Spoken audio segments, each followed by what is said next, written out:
말씀드렸듯이 오늘은 종려주일입니다. 예수님께서 공생애 중 마지막 유월절이 다가올 때에 예루살렘으로 오셨죠. 하루는 예루살렘에 들어가시다가 제자들에게 건너 마을에 가서 사람이 한 번도 타보지 않은 나귀를 끌어와라 라고 해서 제자들이 나귀를 가져옵니다. 예수님이 그 말을 듣는 순간 제자들은 드디어 때가 왔구나 라고 생각했던 것 같습니다. 그래서 자기들의 겉옷을 벗어서 그 나귀 등에 얹기도 하고요, 길에 깔기도 하고요. 예수님의 제자들을 비롯해서 예수님을 따르던 사람들이 드디어 때가 됐구나 싶어서 길가에 종려나무 가지를 꺾어들고 호산나 호산나 노래를 부릅니다. 다윗의 이름으로 오시는 이여 라고 노래를 부릅니다. 이 순간 예수님은 왕이셨고, 이 순간 사람들은 예수님이 왕이 되시기를 기대했음이 분명합니다. 예수님이 왕이 돼야 높은 자리 한 자리씩 차지할 수 있으리라 기대했기 때문입니다. 그들에게 예수님께서 지난 며칠 동안 계속해서 가르쳤던 고난받는 왕, 섬기는 왕, 내가 예루살렘에 가면 예루살렘 지도자들에게 핍박을 받게 될 것이다. 그리고 급기야는 죽임을 당하게 될 것이다 라고 말씀하셨던 그 가르침은 더 이상 관심 밖이었습니다. 그럴 수 없었고 그래서도 안 되는 것이었음이 분명합니다. 예수님은 왕으로 예루살렘에 들어가셔야 했고, 그리고 그들이 기대하는 예수님의 걸음은 항상 꽃길이어야만 했던 것입니다. 오늘 우리에게 종려주일은 무슨 의미입니까? 예수님은 예루살렘에 나귀 타고 들어가셨습니다. 그리고 예수님의 그 걸음은 죽음을 향한, 십자가를 향한 걸음이었습니다.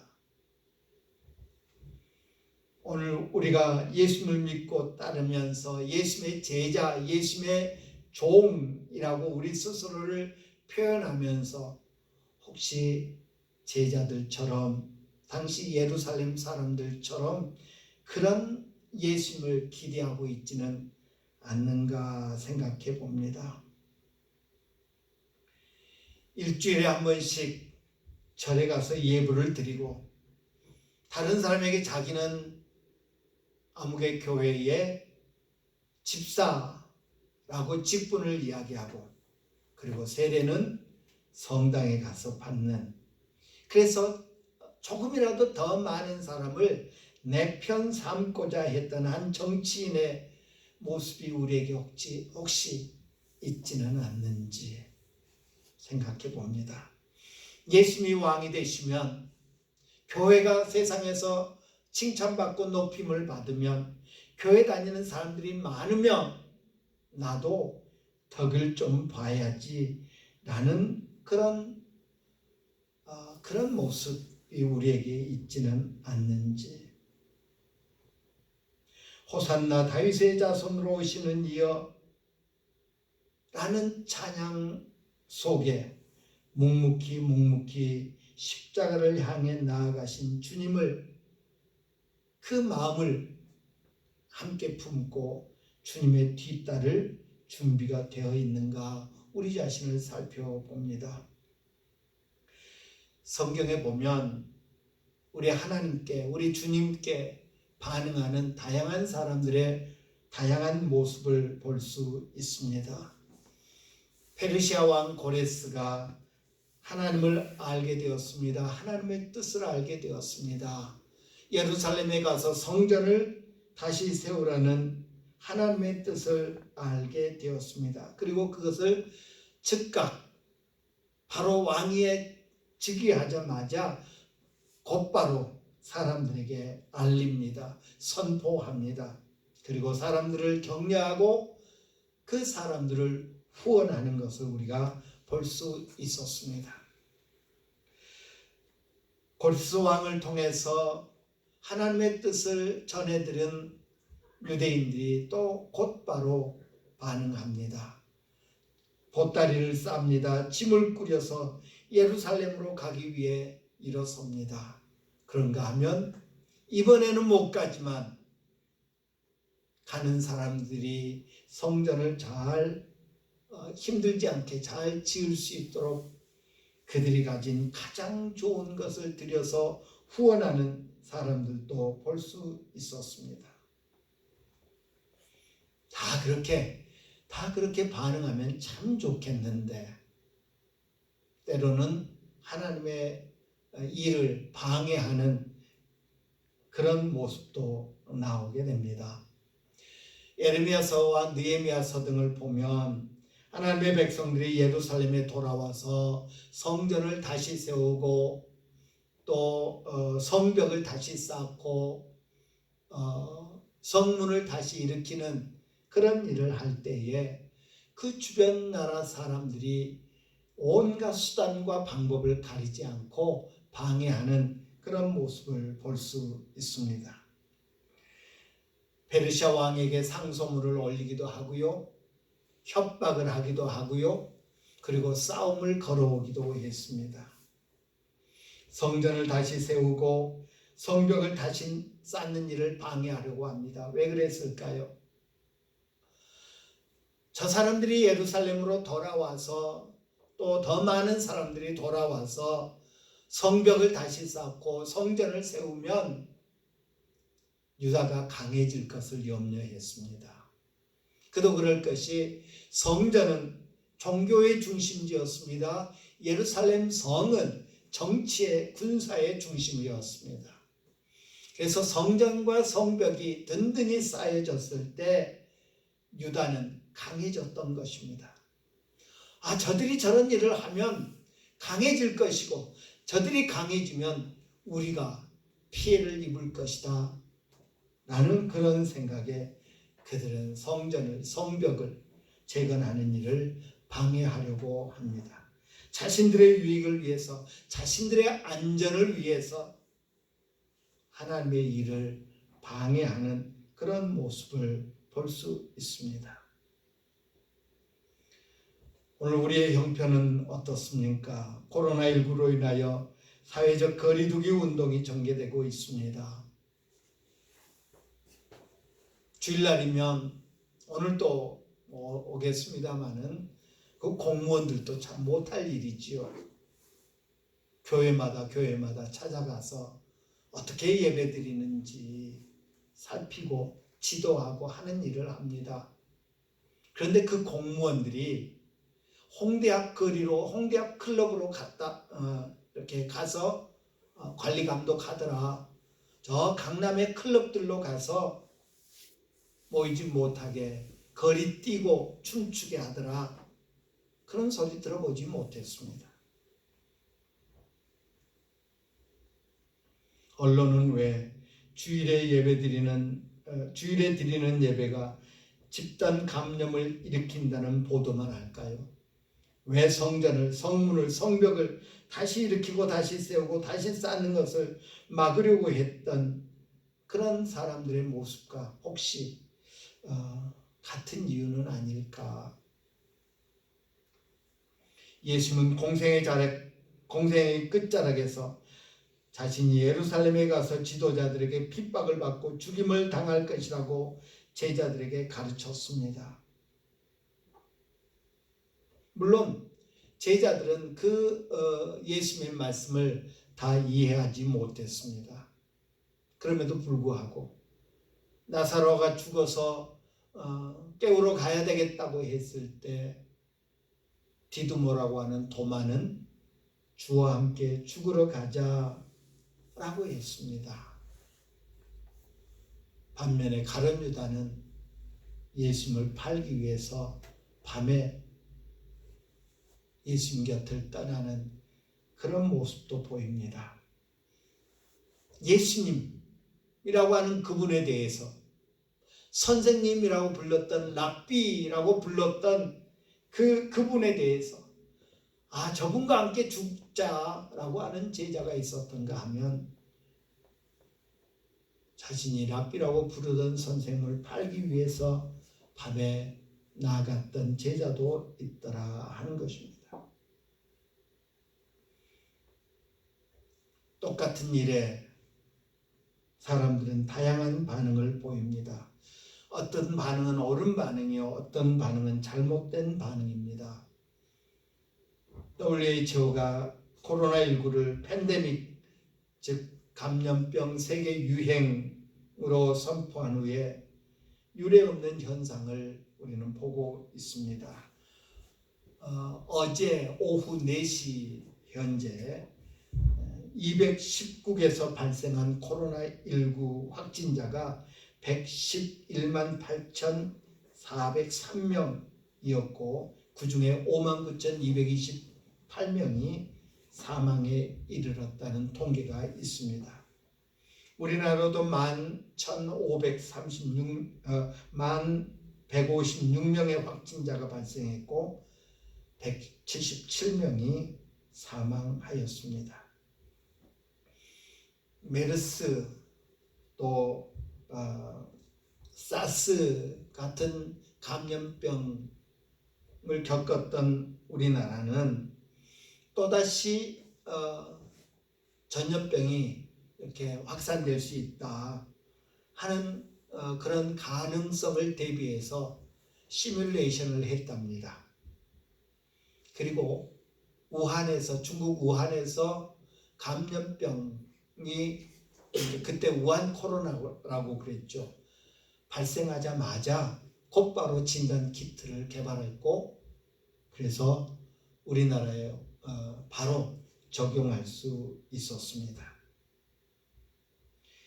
영국 BBC 방송은 한국의 대처에 대해서 트레이스, 테스트, 트리트 3T를 잘했다.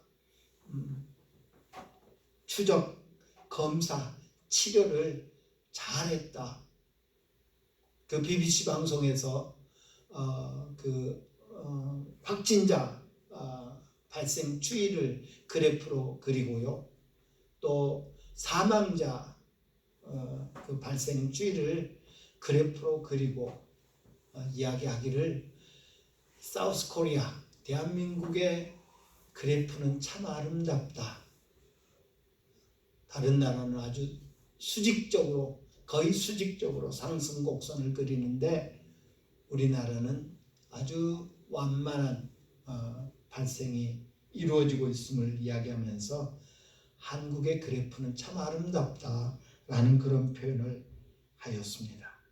우리나라와 첫 번째 확진자가 같은 날 발생했던 미국은 적극적인 대처를 하지 않는 사이에 27만 7,522명의 확진자가 나왔고 이는 우리나라의 27배가 넘는 수치입니다. 사망자도 우리나라의 42배에 이를 정도입니다. 바르게 반응한 것과 그렇지 못한 것의 결과가 이렇게 엄청나다 하는 것을 봅니다. 그렇다면 우리는 하나님의 말씀에 어떻게 반응하여야 할 것인가? 그렇다면 우리는 세상에서 벌어진 현상에도 그렇게 옳은 반응이 필요한데 하나님의 말씀에 어떻게 반응하여야 할 것인가? 우리는 깊이 생각하여야 할 것입니다. 사람들은 페르시아의 왕 고레스랄지 또 예루살렘으로 귀환한 유대인들이랄지 그들을 적극적으로 후원했던 유대인들이랄지 이들이 어떻게 바른 반응을 할 수 있었을까? 그들은 어떻게 잘 반응할 수 있었을까 생각해 봐야 할 것입니다. 우리가 살아가고 있는 세상의 관계들에 대해서 웃픈 말이 있죠. 우습고 슬픈 말이 있죠. 도둑이야 하면 아무도 내다보지 않는데 불이야 하면 다 튀어나온다고 하는 그런 안타까운 말입니다. 사람들을 움직이게 하는 것은 사람들로 반응하게 하는 것은 동기, 즉 모티브입니다. 며칠 전에 국회의원에 입후보한 사람이 그 선거 홍보 문자를 저에게 보냈습니다. 이 사람 저 사람 보내니까 이것도 참 뭐랄까요, 귀찮은 것 중에 하나더라고요. 그래서 이렇게 문자 왔다고 이제 이렇게 울리고, 그리고 딱 이렇게 보니까 제목이 보여서 읽지 않았습니다. 그랬다가 그 제목이 제 이렇게 마음에 거슬려서 자세히 살펴보았습니다. 그리고 이제 저는 선거 문자, 홍보 문자가 오면 그냥 수신 거절로 다 해버립니다만은, 그 제목이 그렇게 되어 있습니다. 목숨처럼 지켜낼 땡땡땡의 약속 이라는 제목입니다. 저는 그분을 비난할 생각이 전혀 없습니다. 저는 그분을 잘 모르기 때문입니다. 그런데 그분의 표현이 제 마음에 걸렸습니다. 목숨처럼 지켜낼 약속, 그 약속을 지키기 위해서 자기가 국회의원이 되면 이런 일들을 하겠습니다 라는 약속을 지키기 위해서 목숨을 내건다는 이야기입니다. 그만큼 국회의원이 되고자 하는 간절한 소망이 담겨있는 그런 제목이라고 할 것입니다.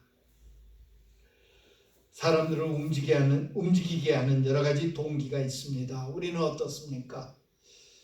우리는 무엇 때문에 움직입니까? 무엇 때문에 마치 용수철이 튀어오르듯이 어떤 동기가 우리로 하여금 자리를 박차고 일어나게 만듭니까? 이거 하면 돈 벌 수 있어. 이거 하면 떼돈 벌어. 할 때 사람들은 자리를 박차고 일어납니다. 그 국회의원처럼 정치적 욕심이 사람을 움직입니다. 혹은 가족이, 사랑하는 사람이, 인간관계가 우리로 가만 앉아있지 못하게 만들기도 합니다. 하지만 이런 세상의 동기들은, 세상이 주는 동기들은 우리를 잘못된 대로 이끌 수 있다는 것입니다. 예수님은 말씀하십니다. 무엇을 먹을까, 무엇을 마실까, 무엇을 입을까 염려하지 말라. 먹고 입고 마시는 것, 의식주가 우리 삶의 동기가 되지 않게 해라 라고 말씀하십니다. 대신 우리를 움직이게 하는 것, 우리로 자리를 박차고 일어나게 하는 것은 하나님의 나라, 하나님의 의가 되어야 한다고 예수님 말씀하십니다. 페르시아 왕 고레스, 예루살렘 귀환길에 오르는 유대인들, 그들이 가진 가장 좋은 것으로 후원하기를 마다하지 않았던 유대인들이 그렇게 할 수 있었던 것은 공통적으로 하나님의 뜻이라는 동기가 있었습니다. 고레스 왕은 하나님께서 예루살렘의 성전 짓기를 원하신다. 하나님은 하늘의 하나님이요, 하나님은 전능하신 하나님이요, 하나님은 왕의 왕 되신 하나님이시다. 하나님이 자기에게 제국을 주셨다.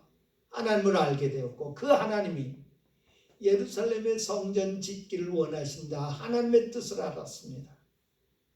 그리고 고레스 왕을 통해서 그 일을 감당할 사람들은 유대인들, 예루살렘 출신 유대인들이다 라는 것을 알게 된 왕과 유대인들은 하나님의 뜻에 헌신하고 있는 것을 봅니다. 우리가 하나님의 뜻을 아는 일은 그래서 중요합니다. 주와 함께 죽으러 가자 라고 했던 제자들은 주님의 뜻 바로 알지 못했습니다. 그래서 그들은 도망자가 되었고요. 그래서 그들은 맹세하건대 모른다. 나 그 사람하고 짝이 아니다. 한편이 아니다. 라고 부인하는 자들이 되었습니다. 호산나 다윗의 자손으로 오시는 이여 했던 예루살렘 사람들은 주님의 뜻, 주님의 계획, 하나님의 뜻을 알지 못했습니다. 깨닫지 못했습니다. 그래서 십자가에 못 박아 주소서, 십자가에 못 박으소서, 십자가에 못 박으소서 소리를 지르는 사람들이 되었습니다.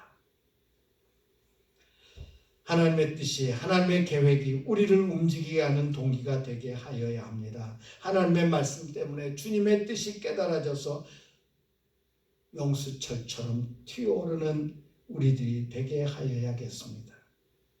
그렇다면 우리는 어떻게 하나님의 뜻을 바로 알 수 있을까요?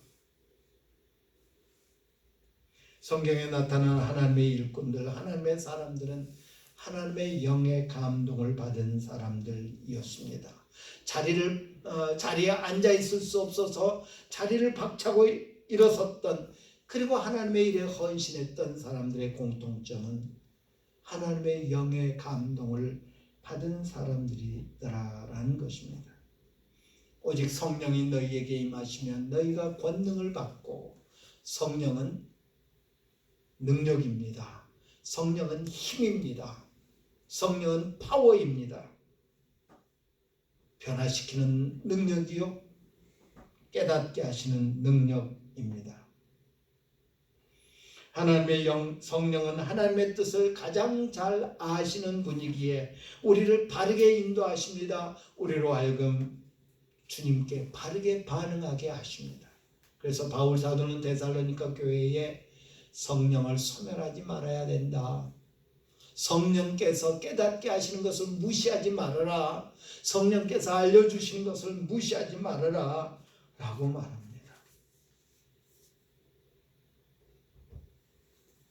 하나님의 뜻을 알기 위해서 성령의 도움을 구합시다.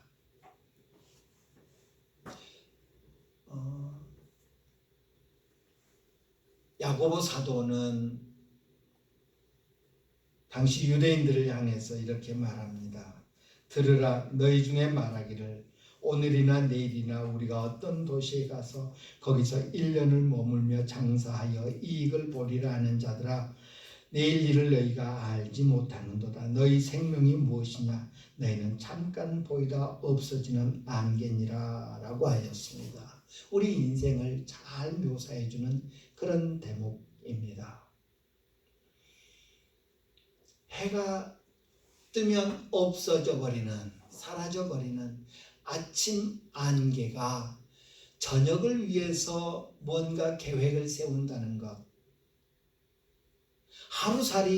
하루살이가 내일을 위해서 계획을 세운다는 것, 참 무의미한 것 아니겠습니까? 우리 인생도 마찬가지다. 너희는 잠깐 보이다 없어지는 안개니라. 그런데 내년에 내가 뭐를 해야지, 아니 어디에 가서 1년 동안 무역을 해서 내가 돈을 많이 벌어야지 계획 세운다는 것, 참 무의미한 일이다 라고 말합니다. 그렇다고 해서 내일 어떻게 될지 모르니까, 당장 조금 있다 어떻게 될지 모르니까 아무렇게나 막 살라고 성경은 결코 그렇게 이야기하지 않습니다. 내일도 모르는데 내년을 계획하고 내후년을 계획하고, 정말 무의미한 일이 아닐 수 없습니다. 그렇다고 해서 아무 계획 무계획하게 그냥 그때그때 살아라, 성경은 결코 이야기하지 않습니다. 야고보서 4장 15절에 곧바로 뒤이어 말씀하시기를 주의 뜻이면 우리가 살기도 하고 이것이나 저것을 하리라 라고 고백해야 된다고 말하고 있습니다. 주님의 뜻 안에서 계획을 세워라. 주님의 뜻과 일치한 계획을 세워라. 이 일도 하고 저 일도 할 수 있다. 그러나 그것이 주님의 뜻 안에 있도록 해야 된다 라고 말씀하고 있는 것을 봅니다. 마태복음은 예수님의 말씀과 하신 일을 기록하면서 9번에 걸쳐서 이루려 하심이니라, 이루려 함이라 라는 표현을 사용하고 있는 것을 봅니다. 예수님이 행하신 모든 일들이 하나님께서 이미 선지자들을 통해서 주신 말씀을 이루는 것이다 라고 말씀하고 있습니다.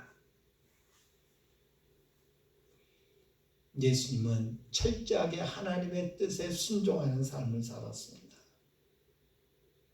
하나님께서 계획하신 일을 이루는 그런 삶을 살았더라라는 것입니다. 내 아버지여, 만일 할만하시거든 이 잔을 내게서 지나가게 하옵소서. 그러나 나의 원대로 마옵시고 아버지의 원대로 하옵소서. 예수님께서 3번을 기도하셨는데 3번 모두 다 그런 내용이 담겨 있었다고 오늘 본문은 말하고 있습니다.